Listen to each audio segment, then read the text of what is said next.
اللہ کے رسول آگے بڑھے. اب پیچھے سے کافروں نے صبح ہو کر تعاقب کرنا شروع کر دیا, پیچھا کرنا شروع کر دیا.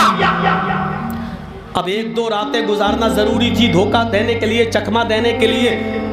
تو کیا کیا, غار ثور پہنچ گئے. بالکل ثور کے دروازے پر جن لوگوں نے حج کیا ہوگا عمرہ, وہ غار ثور بھی گئے ہوں گے گھومنے کے لیے. مکے سے بہت زیادہ دور نہیں ہے, تقریباً 7, 8, 9, 10 میل کی دوری پر غار ثور ہے. وہ آج بھی وہاں ایک غار سا بنا ہوا ہے. میرے بھائیوں, اللہ کے نبی صلی اللہ علیہ وسلم اس غار میں جاتے ہیں. حضرت ابو بکر صدیق کہتے ہیں رک جائیے, ابھی آپ یہاں کھڑے رہیے, میں ذرا اندر جا کر دیکھ لیتا ہوں کہ کوئی خطرہ تو نہیں ہے اس غار کے اندر, اس غفا کے اندر. حضرت ابو بکر اندر گھس جاتے ہیں. کچھ سوراخ کھلے ہوئے تھے, کچھ بل, سانپ کے, زہریلے جانوروں کے بل, ان سب کو ڈھانک دیا. اپنا ایک چادر تھی اس کو پھاڑ دیا اور اس کے ٹکڑے کر کر کے انہوں نے سوراخ پر لگا دیا تاکہ کوئی خطرناک جانور ان سوراخوں سے باہر نہ آئے. جھاڑو واڑو لگا دی. اس کے بعد میں فرمایا اللہ کے نبی اب آپ اندر آ جائیے, کوئی خطرہ نہیں ہے, آپ اندر آ جائیے, کوئی خطرہ نہیں ہے. اللہ کے نبی فرماتے ہیں رات بھر کا جاگا ہوا ہوں, اے ابو بکر تم بھی آرام کر لو, میں بھی سوتا ہوں. تھوڑا سا سو جاتے ہیں. حضرت ابو بکر صدیق کہتے ہیں کہ میں بیٹھ گیا اور میں نے اپنی ران کو پلو بنا لیا, تکیہ بنا دیا, اور اللہ کے رسول کا سر میں نے اپنی ران کے اوپر رکھ لیا, اپنے پیر پھیلا لیے اور اپنی ران کے اوپر میں نے سر رکھ لیا. اللہ کے نبی میری ران کے اوپر میری گود میں سر رکھ کر لیٹ گئے. آپ کو نیند آ گئی. اتنے میں میری نظر پڑتی ہے سامنے ایک سوراخ باقی رہ گیا ہے, سامنے ایک سوراخ باقی رہ گیا ہے, اس کا منہ کھلا ہوا ہے. تو میں نے پیر کا انگوٹھا لے کر اس سوراخ پر لگا دیا تاکہ کوئی خطرناک جانور اگر نکلے تو وہ میرے انگوٹھے میں کاٹ لے, میرے پیر میں کاٹ لے, لیکن باہر آ کر وہ محمد رسول اللہ کو نہ ڈسے, میرے نبی کو نہ کاٹے. ابو بکر صدیق کہتے ہیں کہ میں نے اپنے پیر کا انگوٹھا لگا دیا. تھوڑی دیر کے بعد ایک زہریلا بچھو اس بل کے قریب آتا ہے اور میرے انگوٹھے میں ڈنک مارتا ہے, ڈستا ہے. اس کے زہر کا اثر مجھے ہوتا ہے, اس کا درد مجھے محسوس ہوتا ہے. اس نے دوسری ڈنک مارا, پھر تکلیف ہوئی, وہ ڈنک پہ ڈنک مارتا جا رہا میرے انگوٹھے میں اور مجھے تکلیف بڑھتی جا رہی ہے. لیکن میں اپنے انگوٹھے کو اس لیے نہیں ہلاتا.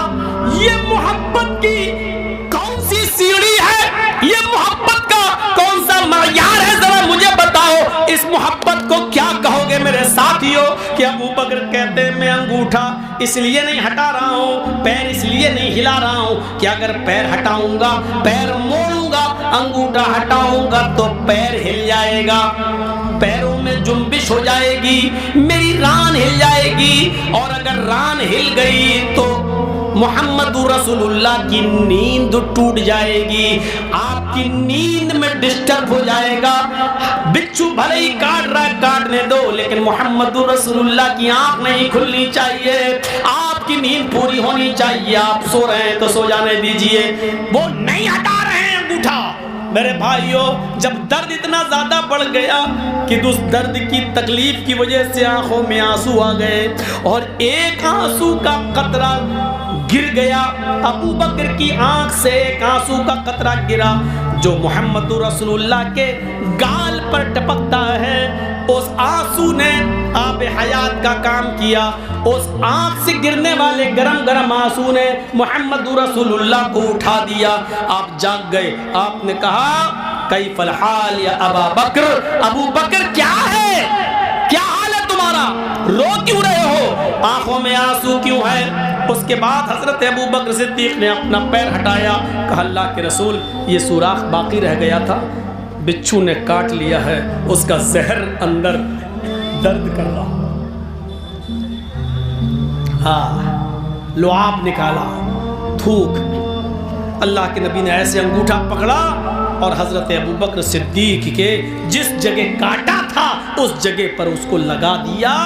حضرت ابو بکر صدیق کا اپنا بیان ہے کہ جیسے نبی اکرم کا لعاب دہن میرے انگوٹھے میں لگتا ہے مجھے ایسا محسوس ہوتا ہے کہ مجھے کسی نے کاٹا ہی نہیں اور کوئی تکلیف ہی نہیں ہے، پہلے سے زیادہ میں بہتر ہو گیا۔ پورا واقعہ سنانے کا مقصد یہ نہیں کہ ابو بکر صحیح ہو گئے، پورا واقعہ بتانے کا مقصد یہ ہے کہ یہ محبت کا کون سا معیار تھا، محبت کی کون سی سیڑھی تھی اور محبت کا کون سا مقام تھا کہ ابو بکر اپنا پیر نہیں ہلا رہے ہیں۔ ہمارے اور آپ کے ساتھ کیا ہوتا ہے؟ ہم کیسی محبت کر رہے ہیں؟ ہمارا معیار کیا ہے؟ ہم سوچیں، نبی اکرم کی ایک بیوی تھی جن کا نام تھا ام حبیبہ۔ ام حبیبہ کے باپ ابو سفیان جو ابھی تک اسلام نہیں لائے تھے، کافر تھے۔ ام حبیبہ نبی کی بیوی اور ام حبیبہ کے شوہر کے باپ ابو سفیان کافر، اور ایک دن وہ اپنی بیٹی سے ملنے آئے، یعنی نبی اکرم کی بیوی سے اپنی بیٹی سے ملنے آئے۔ کوئی بات نہیں، کافر ہے تو کیا ہوا، میری بیٹی تو ہے، بیٹی ہے، ملنے جانا ہے۔ اللہ کے رسول کے گھر آتے ہیں، دروازے کو دستک دیتے ہیں، ام حبیبہ آگے بڑھ کر دروازہ کھولتی ہیں۔ ام حبیبہ آگے بڑھ کر دروازہ کھولتی ہیں، سامنے اپنے باپ کو دیکھتی ہیں، کہتی ہیں ابو آپ؟ جی بیٹی میں ملنے آیا ہوں۔ آئیے ابو، آپ اندر آ جائیے، تشریف لے آئیے۔ ام حبیبہ جلدی سے دوڑتی ہوئی گھر کے اندر جاتی ہیں، اپنے ابو سے کہتی ہیں جلدی آپ اندر آ جائیے۔ ابو سفیان گھر کے اندر داخل ہوتے ہیں، محمد رسول اللہ کا گھر ہے۔ ابو سفیان اپنے داماد کے گھر، اپنی بیٹی کے گھر آ رہے ہیں۔ جیسے وہ اندر جاتے ہیں، ابو سفیان کی بیٹی نبی کی بیوی ام حبیبہ جلدی سے بستر کو لپیٹ دیتی ہیں۔ جس چارپائی پر، جس بستر پہ، جس چٹائی پر محمد رسول اللہ بیٹھتے تھے، سوتے تھے، جلدی سے اس بستر کو سمیٹ دیتی ہیں، لپیٹ دیتی ہیں، ایک طرف رکھ دیتی ہیں اور دوسری چٹائی وہاں بچھا دیتی ہیں۔ ابو سفیان اس چٹائی پر بیٹھتا ہے، ناشتہ پانی کرتا ہے، جب جانے لگتا ہے تو کہتا ہے بیٹی ایک بات پوچھتا ہوں، کیا بتاؤ گی؟ ہاں ابو پوچھئے، کیا بات ہے؟ آئے میری بیٹی، میں تو تیرا باپ تھا، مجھے تم نے اندر بلایا تھا، جب میں اندر آیا تو تم نے جھٹ سے ایک چادر تھی وہ لپیٹ دی، اس چادر کو تم نے سمیٹ دیا اور الگ رکھ کر ایک معمولی چٹائی تم نے بچھا دی۔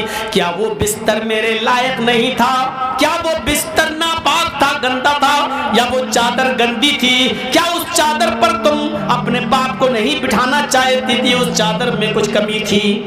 ام حبیبہ کہتی ہے آئے میرے ابو جان، نہیں نہیں، وہ چادر تو بہت زیادہ پاک تھی، وہ بستر تو بہت زیادہ پاک تھا، میں نے اس بستر کو اس لیے لپیٹا ہے کیونکہ وہ بستر پر ہمارے شوہر جناب محمد رسول اللہ آرام فرماتے ہیں، اس بستر پر ہمارے نبی، ہمارے شوہر، ہمارے سرتاج بیٹھتے ہیں، اور جس پاکیزہ بستر پر ہمارے نبی تشریف رکھتے ہو، آرام کرتے ہو، اس بستر پر تو میرا ناپاک اور نجس اور کافر باپ کیسے بیٹھ سکتا ہے؟ وہ بستر پاک تھا، میں نے اس لیے لپیٹا کہ میرا باپ ناپاک تھا، اور ناپاک باپ کو میں نبی کے پاک بستر پر بیٹھنے کی اجازت نہیں دے سکتی تھی، اس لیے میں نے اس بستر کو لپیٹ دیا۔ میرے بھائیوں، اپنے باپ کو بھی نبی کے بستر پر بیٹھنے کی اجازت نہیں دی، کیونکہ اس پر محمد رسول اللہ آرام فرماتے ہیں۔